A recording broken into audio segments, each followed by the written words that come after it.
What if the most powerful legacies are not built in palaces, but in silence? What if a Dai with no wealth, no court, and no fortress could still shape centuries of faith and poetry? This is the final chapter of Dai Nizari Quhistani, Rahmatullahi Alaih, a man who turned loss into light and silence into survival. By the year 1320 CE, the journey of Dai Nizari Quhistani, Rahmatullahi Alaih, was drawing to an end.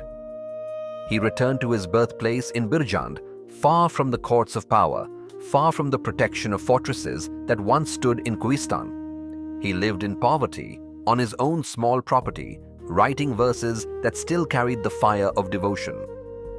It had been nearly a decade since the passing of Imam Shams al-Din Muhammad, alayhi salam, the Imam whom he had met during his travels. And yet, the Dai's pen never stopped praising, never stopped encoding the truth of Zahir and Batin.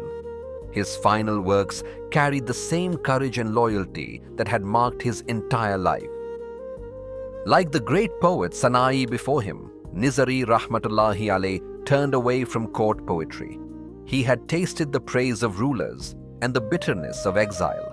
Now, in seclusion, his poetry belonged not to kings, but to truth itself. But was his work forgotten? Not at all. Centuries later, during the Timurid period, his manuscripts were copied, preserved, and celebrated. The Diwan, the Safar-nama, the Azhar wa Mazhar, and the Dastar-nama became treasures of Persian literature.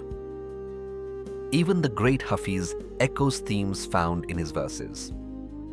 Modern scholars, from Joseph von Hammer-Purgstall in the 19th century to Vladimir Ivanov in the 20th and Nadia Ebu Jamal in the 21st, have rediscovered his genius.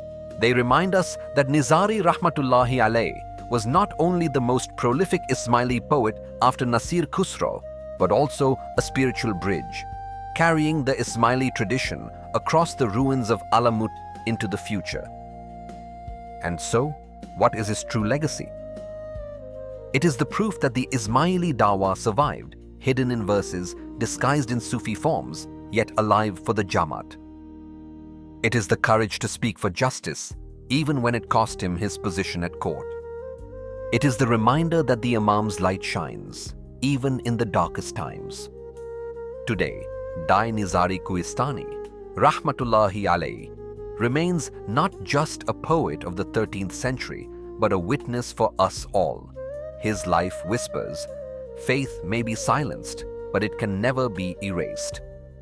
And so we ask, was Nizari Rahmatullahi Alaih writing only for his time, or was he writing for ours? Were his verses meant to hide in shadows or to shine centuries later as they do today?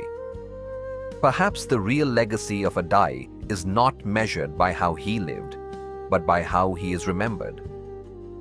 Dear brothers and sisters, this brings us to the end of our series on Dai Nizari Quhistani, Rahmatullahi Alaih. But is it truly the end, or just another beginning? For every verse he left behind still invites us to search deeper, to ask, to reflect, and to keep the flame alive. If this series touched your heart, please share it with your family and Jamaat.